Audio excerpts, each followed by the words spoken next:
Hi, first grade. This is our last read aloud for CKLA. It is called To the Pacific and Back. Today we are going to review the tasks Lewis and Clark have accomplished on their expedition.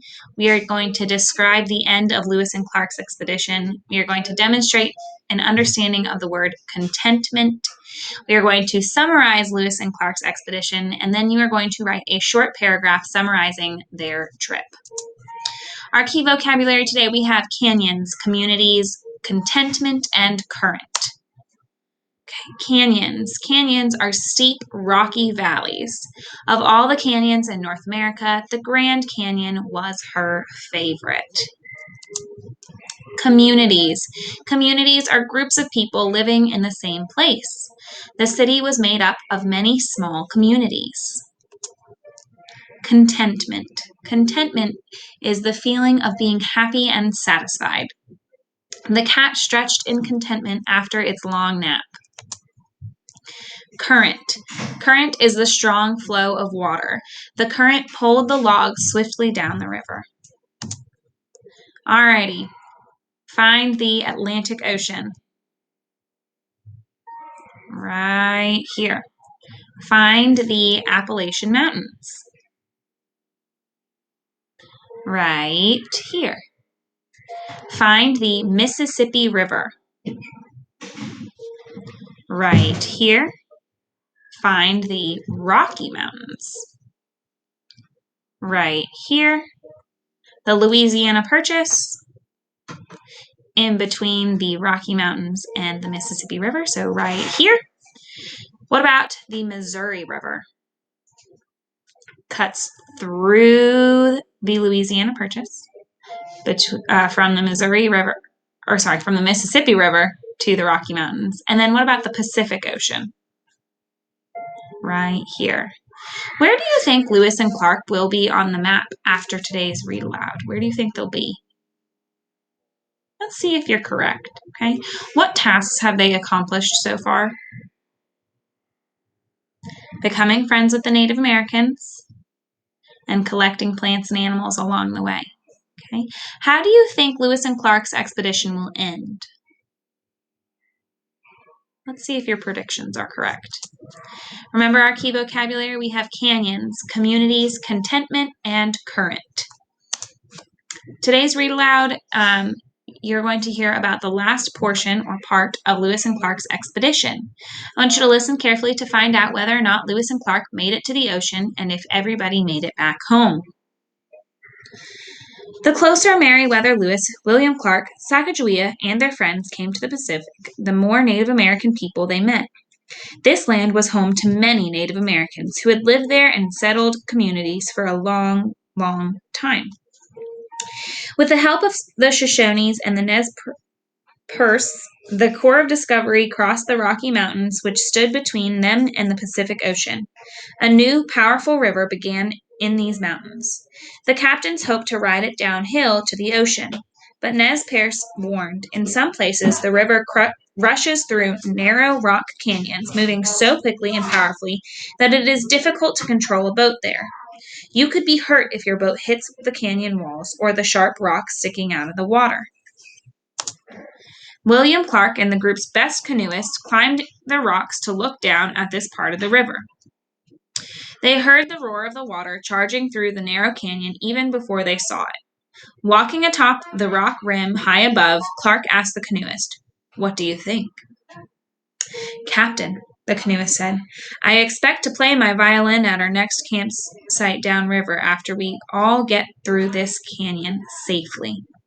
So this means that he thinks that he can do it, okay? Clark grinned. "That's what I wanted to hear. Let us find the others." The men pushed off from the shore, and the pirogues and the canoes plunged into the rapids.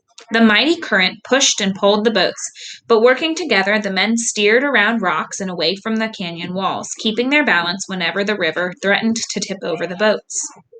Finally, they shot out the other end of the rocky canyon and into calm water. John Shields turned to his young friend, George Shannon. "What do you think, George?" Shannon answered, "I was just starting to enjoy myself. Do you think they have any more of those around here?" Then both men laughed. Soon afterward, the men landed on an island in the middle of the river, just short of the place where the river emptied into the ocean. There, with the help of the neighboring Native Americans, they survived another long, cold, rainy winter. At last, the weather cleared, and they were able to travel the rest of the way to the Pacific Ocean.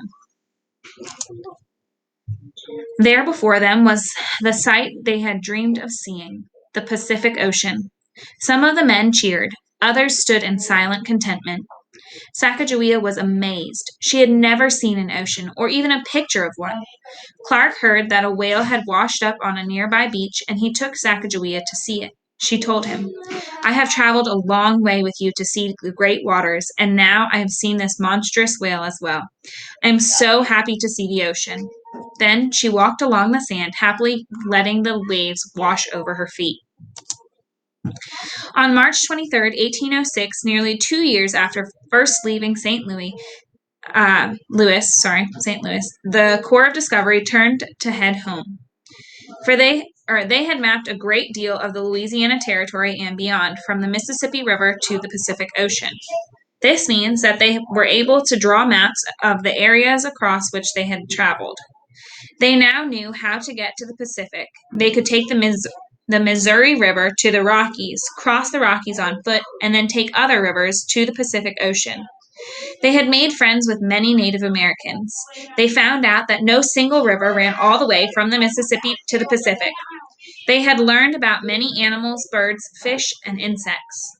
They had more adventures on the journey home, of course, but in the end, everyone got back safely except for a few who had chose not to come back. John Coulter, the man from whom the Teton Sioux had taken a horse, told Meriwether Lewis, "Captain, I have had enough of cities and crowds. I will stay in the West, if you let me."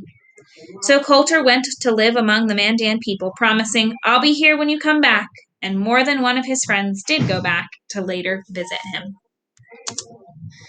Sacagawea and her husband, Toussaint Charbonneau, with their little son everyone called Pompey, went home to the Shoshone. Lewis and Clark told Sacagawea, "If it were not for you, we would never have succeeded." Sacagawea replied, "You showed me the great waters. We are friends. We helped each other." Setting off again, Lewis and Clark watched Sacagawea with her son in her arms, waving from the shore until a bend in the river blocked them from sight. Months later, the travelers reached home. There they said their goodbyes and went their various ways, some to more adventures and some to quieter lives. Perhaps you would like to know what happened to the 4 people who had been most responsible for the journey. Meriwether Lewis became governor of the entire Louisiana Territory.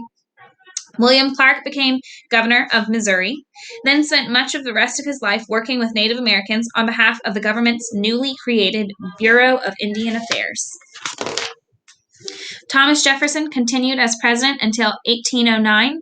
8 years later, James Monroe, who had arranged for Jefferson to buy Louisiana Territory, was himself elected president of the United States.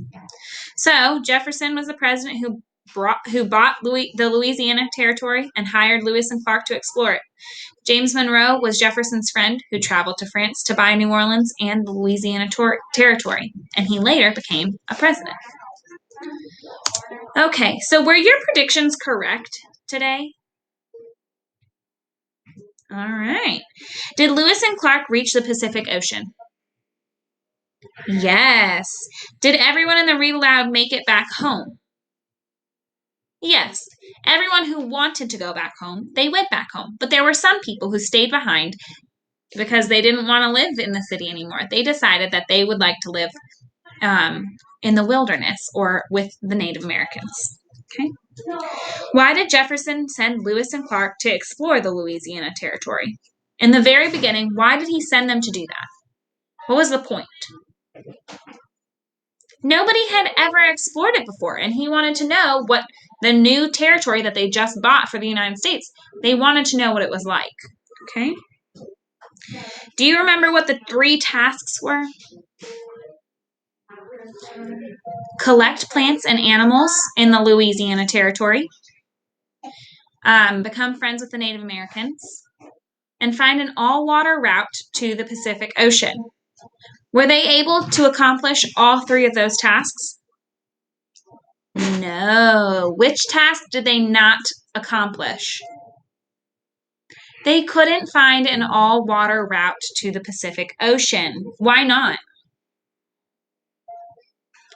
Because the river didn't go through the Rocky Mountains, right? The Missouri River stopped and they had to walk on land for a little bit and then they could get back onto other rivers that connected to the Pacific Ocean. But they had to walk for a little bit. Okay. Which one of the tasks did you think was most important? This is your opinion, so it can be different than mine or anybody else's. All right. In the read aloud you heard, when the explorers finally saw the Pacific Ocean, some of the men cheered. Others stood in silent contentment. Can you say the word contentment? Contentment. Can we clap that out? Contentment. How many syllables was that? 3. Okay. When someone is feeling contentment, they are feeling happy and satisfied. Okay. Can you tell me about a time when you experienced contentment and use the word contentment in your answer? Okay. So let's make sure we hit all of our learning objectives for today. Did we review the tasks Lewis and Clark accomplished on their expedition? Yes, we did. Did we describe the end of Lewis and Clark's expedition? Absolutely. Did we demonstrate an understanding of the word contentment? We did. And then we are going to summarize and write a short paragraph about Lewis and Clark's expedition as your assignment. Bye, guys.